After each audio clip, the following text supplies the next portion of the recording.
जय श्री राधे भक्तों। गरुड़ पुराण के सारोद्धार में पाप चिन्ह निरूपण नामक 5वां अध्याय हम श्रवण कर चुके हैं। भक्तों, इस अध्याय में किस पाप के कारण व्यक्ति को किस योनि में जन्म लेना पड़ता है, इसका विस्तृत वर्णन किया गया था। इसकी लिंक हमने डिस्क्रिप्शन में दे रखी है, आप वहां पर जाकर देख सकते हैं। आज हम आपके लिए यहाँ पर लेकर आए हैं 6ठा अध्याय, जो है जीव की गर्भावस्था का दुख, गर्भ में पूर्व जन्मों के ज्ञान की स्मृति, जीव द्वारा भगवान से अब आगे दुष्कर्मों को न करने की प्रतिज्ञा, गर्भावास से बाहर आते ही वैष्णवी माया के द्वारा उसका मोहित होना तथा गर्भावस्था की प्रतिज्ञा को भुला देना। तो चलिए शुरू करते हैं। गरुड़ जी कहते हैं, हे केशव, नरक से आया हुआ जीव माता के गर्भ में कैसे उत्पन्न होता है? वह गर्भवास आदि के दुख को जिस प्रकार भोगता है, वह सब भी मुझे बताइए। भगवान विष्णु ने कहा, स्त्री और पुरुष के संयोग से वीर और रज के स्थिर हो जाने पर जैसे मनुष्य की उत्पत्ति होती है, उसे मैं तुम्हें कहूँगा। ऋतुकाल में आरंभ के 3 दिनों तक इंद्र को लगी ब्रह्म हत्या का चतुर्थांश रजस्वला स्त्रियों में रहता है। उस ऋतुकाल के मध्य में किए गए गर्भधान के फल स्वरूप पापात्माओं के देह की उत्पत्ति होती है। रजस्वला स्त्री प्रथम दिन चांडाली, दूसरे दिन ब्रह्मघातिनी, तीसरे दिन रजकी कहलाती है। तदनुसार उनमें स्पर्श दोष रहता है। नरक से आए हुए प्राणियों की ये 3 माताएं होती हैं। दैव की प्रेरणा से कर्मानुरोधी शरीर प्राप्त करने के लिए प्राणी पुरुष के वीर्य कण का आश्रय लेकर स्त्री के उदर में प्रविष्ट होता है।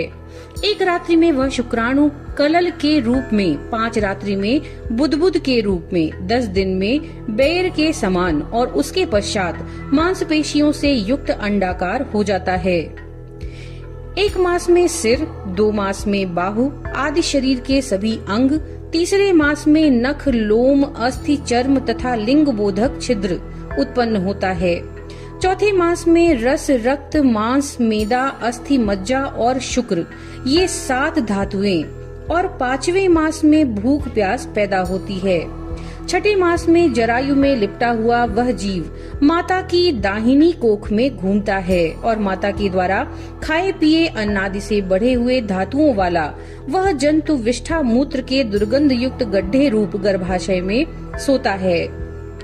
वहाँ गर्भस्थ क्षुधित कृमियों के द्वारा उसके सुकुमार अंग प्रतिक्षण बार बार काटे जाते हैं, जिससे अत्यधिक क्लेश होने के कारण वह जीव मूर्छित हो जाता है।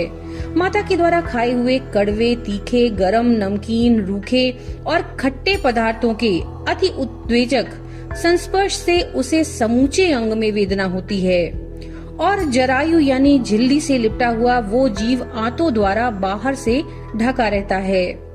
उसकी पीठ और गर्दन कुंडलाकार होती है। इस प्रकार अपने अंगों से चेष्टा करने में असमर्थ होकर वह जीव पिंजरे में स्थित पंक्षी की भांति माता की कुक्ष में अपने सिर को दबाए हुए पड़ा रहता है। भगवान की कृपा से अपने सैकड़ों जन्मों के कर्मों का स्मरण करता हुआ वह गर्भस्थ जीव लंबी सांस लेता है। ऐसी स्थिति में भला उसे कौन सा सुख प्राप्त हो सकता है? मांस, मज्जा आदि 7 धातुओं के आवरण में आवृत वह ऋषिकल्प जीव भयभीत होकर हाथ जोड़कर विकल वाणी से उन भगवान की स्तुति करता है, जिन्होंने उसको माता के उदर में डाला है। 7वें महीने के आरंभ से ही सभी जन्मों के कर्मों का ज्ञान हो जाने पर भी गर्भस्थ प्रसूति वायु द्वारा चलित होकर वह विष्ठा में उत्पन्न सहोदर कीड़े की भांति एक स्थान पर ठहर नहीं पाता। जीव कहता है, मैं लक्ष्मी के पति, जगत के आधार, अशुभ का नाश करने वाले, शरण में आए हुए जीवों के प्रति वात्सल्य रखने वाले भगवान विष्णु की शरण में जाता हूँ। हे नाथ, आपकी माया से मोहित होकर मैं देह में अहं भाव तथा पुत्र और पत्नी आदि में ममत्व भाव के अभिमान से जन्म मरण के चक्कर में फंसा हूँ। मैंने अपने परिजनों के उद्देश्य से शुभ और अशुभ कर्म किए, किंतु अब मैं उन कर्मों के कारण अकेला जल रहा हूँ। उन कर्मों के फल भोगने वाले पुत्र कलत्रादि अलग हो गए।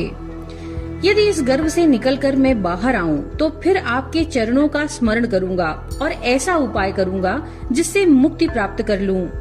विष्ठा और मूत्र के कुएं में गिरा हुआ तथा जठराग्नि से जलता हुआ एवं यहाँ से बाहर निकलने की इच्छा करता हुआ मैं कब बाहर निकल पाऊंगा। जिस दीन दयालु परमात्मा ने मुझे इस प्रकार का विशेष ज्ञान दिया है, मैं उन्हीं की शरण ग्रहण करता हूँ, जिससे मुझे पुनः संसार के चक्कर में न आना पड़े, अथवा मैं माता के गर्भ से कभी भी बाहर जाने की इच्छा नहीं करता, क्योंकि बाहर जाने पर पाप कर्मों से पुनः मेरी दुर्गति हो जाएगी। इसलिए यहाँ बहुत दुख की स्थिति में रहकर भी मैं खेद रहित होकर आपके चरणों का आश्रय लेकर संसार से अपना उद्धार कर लूंगा। श्री भगवान बोले, इस प्रकार की बुद्धि वाले एवं स्तुति करते हुए 10 मास के ऋषिकल्प उस जीव को प्रसूति वायु प्रसव के लिए तुरंत नीचे की ओर ढकेलता है। प्रसूति मार्ग के द्वारा नीचे सिर करके सरसा गिराया गया वह आतुर जीव अत्यंत कठिनाई से बाहर निकलता है और उस समय वह श्वास नहीं ले पाता तथा उसकी स्मृति भी नष्ट हो जाती है। पृथ्वी पर विष्ठा और मूत्र के बीच गिरा हुआ वह जीव मल में उत्पन्न कीड़े की भांति चेष्टा करता है और विपरीत गति प्राप्त करके ज्ञान नष्ट हो जाने के कारण अत्यधिक रुदन करने लगता है। गर्भ में, रुग्णावस्था में, शमशान भूमि में तथा पुराण के पारायण या श्रवण के समय जैसी बुद्धि होती है, वह यदि स्थिर हो जाए तो कौन व्यक्ति सांसारिक बंधन से मुक्त नहीं हो सकता। कर्म भोग के अनंतर जीव जब गर्भ से बाहर आता है, तब उसी समय वैष्णवी माया उस पुरुष को मोहित कर लेती है। उस समय माया के स्पर्श से वह जीव विवश होकर कुछ बोल नहीं पाता, प्रत्युत शेषवादी अवस्थाओं में होने वाले दुखों को पराधीन की भांति भोगता रहता है। उसका पोषण करने वाले लोग उसकी इच्छा को जान नहीं पाते, इसलिए प्रत्याख्यान करने में असमर्थ होने के कारण वह विपरीत स्थिति को प्राप्त हो जाता है।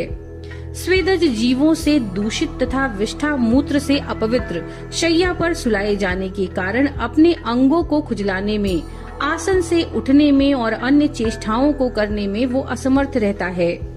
जैसे एक कृमि दूसरे कृमि को काटता है, उसी प्रकार ज्ञान शून्य और रोते हुए उस शिशु की कोमल त्वचा को डांस, मच्छर और खटमल आदि जंतु व्यथित करते हैं। इस प्रकार शैशवावस्था का दुख भोगकर वह पौगंडावस्था में भी दुख को ही भोगता है। तदनंतर युवावस्था प्राप्त होने पर आसुरी संपत्ति को प्राप्त होता है। तब वह दुर्व्यसनों में आसक्त होकर नीच पुरुषों के साथ संबंध बनाता है और वह काम लंपट प्राणी, शास्त्र और सत्पुरुषों से द्वेष करता है। भगवान की माया रूपी स्त्री को देखकर वह अजितेंद्रिय पुरुष उसकी भाव भंगिमा से प्रलोभित होकर महामोह रूप अंधतम में उसी प्रकार गिर पड़ता है, जिस प्रकार अग्नि में पतंगा, हिरन, हाथी, पतंगा, भौरा और मछली, ये 5 क्रमशः शब्द, स्पर्श, रूप, गंध, रस, इन 5 विषयों में एक एक में आसक्ति होने के कारण मारे जाते हैं। फिर एक प्रमादी व्यक्ति जो 5 इंद्रियों से 5 विषयों का भोग करता है, वह क्यों नहीं मारा जाएगा। अभीप्सित वस्तु की प्राप्ति के स्थिति में अज्ञान के कारण ही क्रोध हो जाता है और शोक को प्राप्त व्यक्ति देह के साथ ही बढ़ने वाले अभिमान तथा क्रोध के कारण वह कामी व्यक्ति स्वयं अपने नाश हेतु दूसरे कामी से शत्रुता कर लेता है। इस प्रकार अधिक बलशाली अन्य कामी जन के द्वारा वह वैसा ही मारा जाता है जैसे किसी बलवान हाथी से दूसरा हाथी। इस प्रकार जो मूर्ख अत्यंत दुर्लभ मानव जीव को विषयासक्ति के कारण व्यर्थ में नष्ट कर देता है, उससे बड़ा पापी और कौन होगा। सैकड़ों योनियों को पार करके पृथ्वी पर दुर्लभ मानव योनि प्राप्त होती है। मानव शरीर प्राप्त होने पर भी द्विजत्व की प्राप्ति उससे भी अधिक दुर्लभ है। अति दुर्लभ द्विजत्व को प्राप्त कर जो व्यक्ति द्विजत्व की रक्षा के लिए अपेक्षित धर्म कर्मानुष्ठान नहीं करता, केवल इंद्रियों की तृप्ति ही प्रयत्नशील रहता है, उसके हाथ में आया हुआ अमृत स्वरूप वह अवसर उसके प्रमाद से नष्ट हो जाता है। इसके बाद वृद्धावस्था को प्राप्त करके महान व्याधियों से व्याकुल होकर मृत्यु को प्राप्त करके वह पूर्ववत महान दुखपूर्ण नरक में जाता है। इस प्रकार जन्म मरण के हेतुभूत कर्म पाशों से बंधे हुए वे पापी मेरी माया से विमोहित होकर कभी भी वैराग्य को प्राप्त नहीं करते। हे ताक्ष्य, इस प्रकार मैंने तुम्हें अंत्येष्टि कर्म से हीन पापियों की नरक गति बताई। अब आगे और क्या सुनना चाहते हो। इस प्रकार गरुड़ पुराण के अंतर्गत सारोद्धार में पाप जन्मदि दुख निरूपण नामक छठा अध्याय पूर्ण हुआ। नमो नारायण।